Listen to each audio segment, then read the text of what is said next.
think your question leads to the fact how much money we would like to spend or we can spend, and it's just now that we spent more than 100 million euros for environmental improvements all over Europe for the current period, which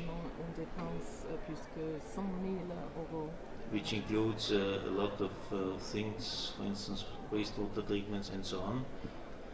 Là, c'est inclus, il y a des traitements, des stations de traitement d'eau. We spend about a bit more than 80 billions for traffic improvement. On dépense un peu plus que 80 milliards pour les améliorations en transport. Which should also contribute to energy saving. Qui doit contribuer à des économies en énergie. And within EU 2020 there is increased strength and emphasis of energy saving and sustainable and green activities and green jobs. And for the future, for the next program period, it will be that we earmark much more the money we are ready to spend for sustainable investments in cities, in rural areas. Michel is a very loud voice. Par exemple, Michel, il y a une voix très forte. Within the Committee of the Regions, like others. Du comité des régions. So there is no doubt that the local and the city level are recognized and heard by the European level. Alors, il n'y a pas de doute qu'à ce niveau-là, c'est reconnu.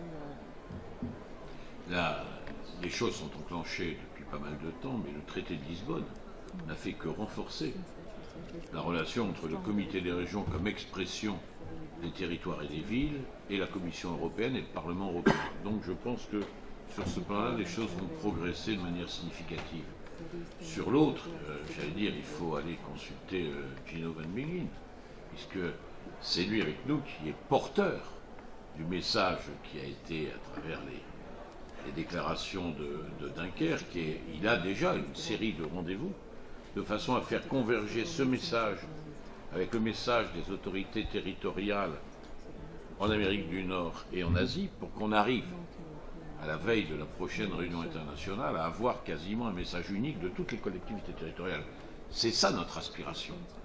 Alors il a encore du boulot, mais il est plus directement concerné. Tu veux dire un mot, Gino ? Donc, oui, de manière donc plus concrète, on entame tout de suite la semaine prochaine. Les négociations internationales vont donc entamer les préparations, vont entamer à nouveau donc à Bonn. Pendant 2 semaines, les délégations nationales se rencontrent. Donc, la première chose que nous ferons, c'est déjà de prendre ces déclarations, de les faire passer dans les réseaux officiels de communication que nous avons donc avec les délégations internationales. Donc c'est la première chose. La deuxième chose, c'est au niveau donc des villes.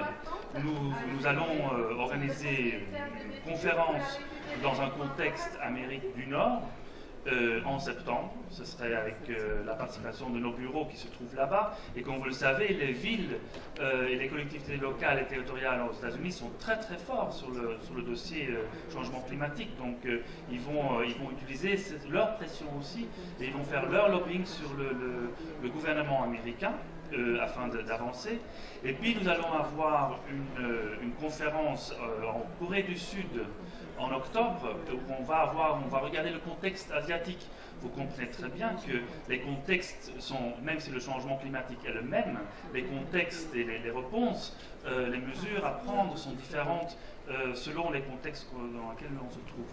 Alors nous espérons, il va y avoir une invitation du maire de Mexico City, donc en avance de la conférence à Cancun, à Mexico City, le 21 novembre, donc d'avoir justement un débat sur les différentes déclarations d'une part, bien sûr, mais surtout son intention est de dire, bien sûr, nous allons continuer à faire le lobbying sur les gouvernements nationaux, mais nous allons également créer notre propre espace de négociation, un espace à nous, pour les villes, pour clairement dire, Voilà, ce sont nos engagements, mais on s'engage aussi à ce que nos mesures deviennent vérifiables, rapportables, soient monitorisées.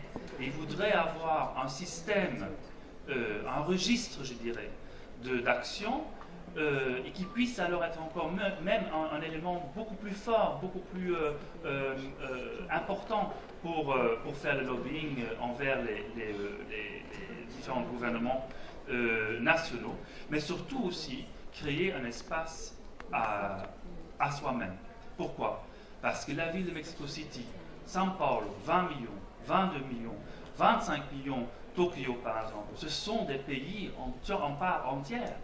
Donc voilà, je pense que c'est très intéressant qu'effectivement au niveau local, on prend aussi à notre niveau un engagement, pas seulement un engagement, mais aussi qu'on fait un monitoring du progrès qu'on est en train de faire. Et vraiment de pouvoir dire clairement, voilà, c'est ça ce que, à travers nos actions, à travers nos mesures, c'est ça ce qu'on avait fait ou ce qu'on a pu faire en matière de réduction de CO2. Donc je pense que c'est un grand débat qui va être lancé à un niveau local. Je pense que ça c'est très bien pour accompagner justement encore une fois les négociations internationales et on espère justement à ce que ça va encore donner une poussée en plus pour réactiver les négociations au niveau international. La Commission européenne reconnaît le niveau d'action local, mais explique que finalement cela dépend des États et qu'il faut d'abord convaincre les États avant de convaincre la Commission. Et les États eux-mêmes rétorquent aux collectivités que c'est à la Commission de faire le premier pas. Est-ce que finalement les collectivités locales ne devraient pas s'allier presque au secteur privé pour faire un lobbying plus fort?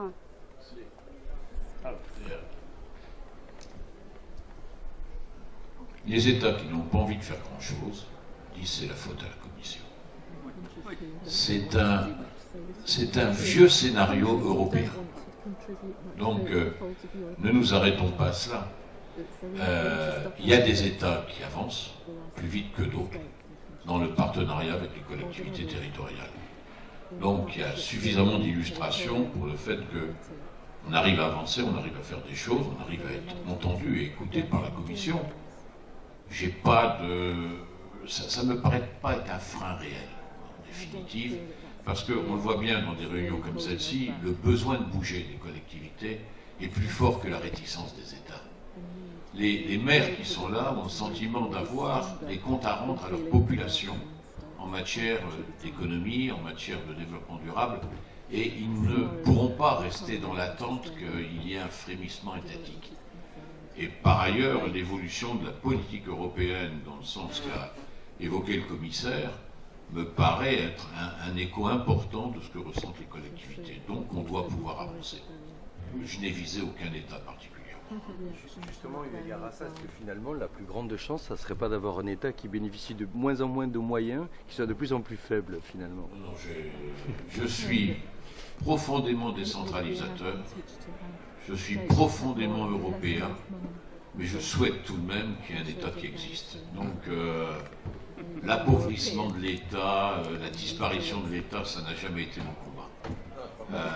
J'ai besoin d'un État qui construise une Europe, et j'ai besoin d'un État qui soutienne ses collectivités territoriales, et ça doit pouvoir exister. Mr. Han, if you allow me, maybe another embarrassing question regarding the cohesion funds. A lot of countries are trying to decrease the amount of these funds and their participation to these funds. If you increase the line for urban issues and urban investments, what would you decrease? First of all, I haven't said I would increase.